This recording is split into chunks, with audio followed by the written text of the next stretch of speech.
Hello दोस्तों, मैं ही classes में आपका स्वागत है और मैं संतोष कुमार आप सबों का हार्दिक अभिनंदन करता हूं। आज मैं आप लोगों के सामने एक बहुत ही महत्वपूर्ण टॉपिक लेकर उपस्थित हुआ हूं, जिसमें हम लोग पढ़ेंगे आज कुषाण वंश के बारे में। कुषाण वंश भारत के विदेशी आक्रमणकारियों में से एक माना जाता है, जो कि भारत में सबसे अंत में आए।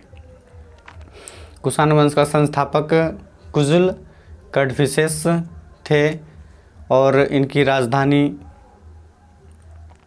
पुरुषपुर या पेशावर थी और दूसरी राजधानी इसकी मथुरा थी। तो आइए जानते हैं हम लोग कुषाण वंश के बारे में। भारत पर आक्रमण करने वाले विदेशी आक्रमणकारियों का क्रम। भारत पर आक्रमण करने वाले विदेशी आक्रमणकारियों का क्रम। हिंद यूनानी सर्वप्रथम भारत पर आक्रमण करता है, इसके बाद शक भारत पर आक्रमण करता है, इसके बाद पहलव भारत पर आक्रमण करता है और अंत में कुषाण भारत पर आक्रमण करता है। सर्वप्रथम कौन करता है? हिंद यूनानी भारत पर आक्रमण करता है, इसके बाद शक आक्रमण करता है, इसके बाद पहलव, फिर अंत में कुषाण भारत पर आक्रमण करता है। इसको एक ट्रिक के माध्यम से याद रखेंगे, USPK। यू से हो गया आपका हिंद यूनानी यानी यूनानी, एस से हो गया आपका शक, पी से हो गया पहलव और के से हो गया कुषाण। USPK। यू से हो गया हिंद यूनानी और एस से हो गया शक, पी से हो गया पहलव और के से हो गया कुषाण। कुषाण वंश का संस्थापक कुजुल कड़फिसेस थे। कुषाण वंश का प्रतापी राजा कनिष्क हुआ। कुषाण वंश का प्रतापी राजा कनिष्क हुआ। इसकी राजधानी पुरुषपुर या पेशावर थी। कुषाण वंश की राजधानी पुरुषपुर या पेशावर थी।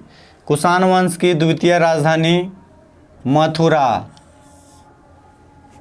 कुषाण वंश की द्वितीय राजधानी मथुरा थी, जो कि कहाँ पड़ता है? उत्तर प्रदेश में। मथुरा कहाँ है? उत्तर प्रदेश में। कुषाण वंश की प्रथम राजधानी पुरुषपुर या पेशावर और द्वितीय राजधानी मथुरा। कनिष्क 78 ईस्वी में राज सिंहासन पर बैठता है। कनिष्क 78 ईस्वी में यानी राजा बनता है और राजा बनने के उपलक्ष्य में वह एक संवत चलाता है। राजा बनने के उपलक्ष्य में वह एक संवत चलाता है, जिसे शक संवत कहते हैं। जिसे क्या कहते हैं? शक संवत कहते हैं। यही शक संवत के आधार पर भारत सरकार का कैलेंडर जारी होता है। यही शक संवत के आधार पर भारत सरकार का कैलेंडर जारी होता है। तो भारत सरकार का कैलेंडर किस पर आधारित है? तो शक संवत पर आधारित है। भारत सरकार का कैलेंडर किस पर आधारित है? तो शक संवत पर आधारित है। तो शक संवत कैलेंडर कौन जारी किया था? तो कनिष्क। बौद्ध धर्म की चौथी बौद्ध संगीति, बहुत इंपॉर्टेंट क्वेश्चन है। बौद्ध धर्म की चौथी बौद्ध संगीति कनिष्क के शासनकाल में कुंडलवन कश्मीर में हुई थी। बौद्ध धर्म की चौथी बौद्ध संगीति कनिष्क के काल में कुंडलवन कश्मीर में हुई थी, जिसकी अध्यक्षता वसुमित्र ने की थी और उपाध्यक्ष अश्वघोष थे। जिसकी अध्यक्षता वसुमित्र ने की थी और उपाध्यक्ष अश्वघोष थे। तो बौद्ध धर्म की चौथी बौद्ध संगीति कहाँ हुई थी? कुंडलवन कश्मीर में हुई थी, कनिष्क के शासनकाल में। और इसकी अध्यक्षता किसने की थी? वसुमित्र ने की थी और उपाध्यक्ष अश्वघोष थे। कनिष्क बौद्ध धर्म के महायान शाखा का अनुयायी था।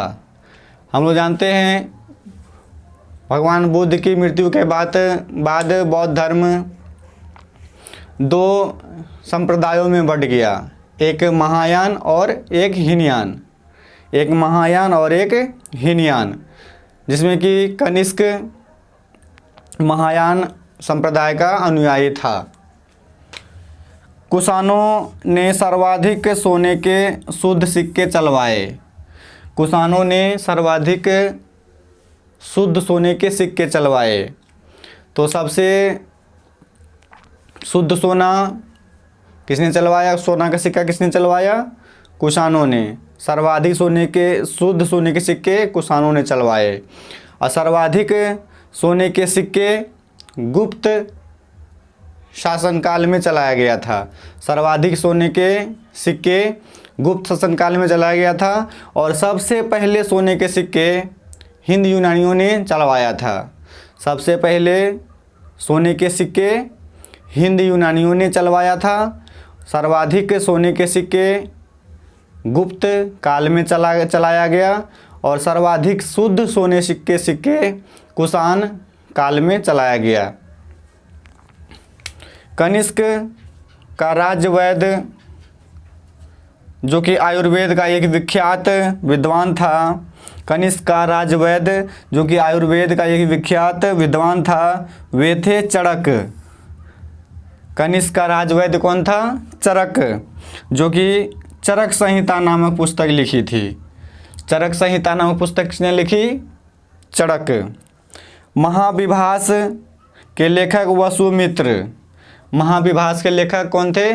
वसुमित्र। और महाविभास को ही कहा जाता है बौद्ध धर्म का विश्वकोश। महाविभास को ही कहा जाता है बौद्ध धर्म का विश्वकोश।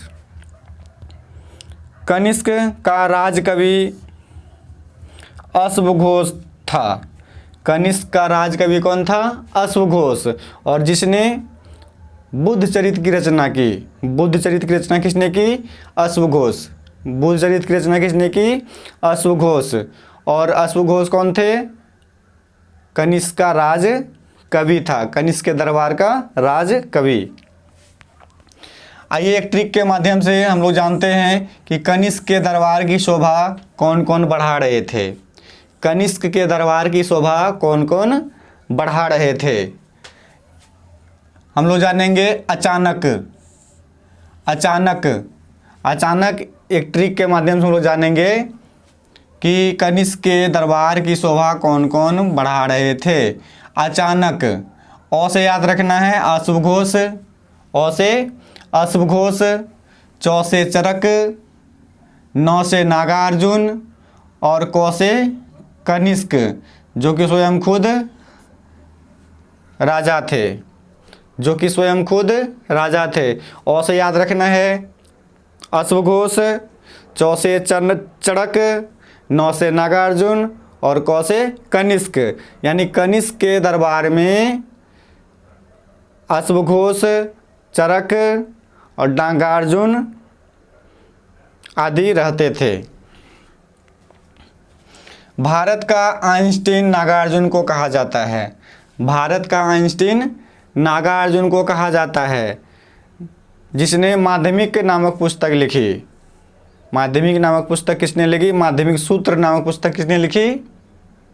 माध्यमिक सूत्र नामक पुस्तक किसने लिखी? नागार्जुन। और नागार्जुन को ही कहा जाता है भारत का आइंस्टीन। माध्यमिक सूत्र में ही नागार्जुन ने सापेक्षता का सिद्धांत का प्रतिपादन किया था। माध्यमिक सूत्र में ही नागार्जुन सापेक्षता का सिद्धांत का प्रतिपादन किया था। अंततः कनिष्क की मृत्यु 102 ईस्वी में हो जाती है। कनिष्क की मृत्यु 102 ईस्वी में हो जाती है। कुषाण वंश का अंतिम शासक वासुदेव होता है। कुषाण वंश का अंतिम शासक वासुदेव होता है। गांधार शैली और मथुरा शैली। गांधार शैली और मथुरा शैली का विकास कनिष्क के काल में ही होता है। गांधार शैली और मथुरा शैली का विकास कनिष्क के शासनकाल में ही होता है। गांधार शैली और मथुरा शैली एक मूर्ति बनाने की कला है। गांधार कला के लिए तक्षशिला प्रसिद्ध है। गांधार कला के लिए तक्षशिला प्रसिद्ध है। तक्षशिला कहाँ है? पाकिस्तान में है।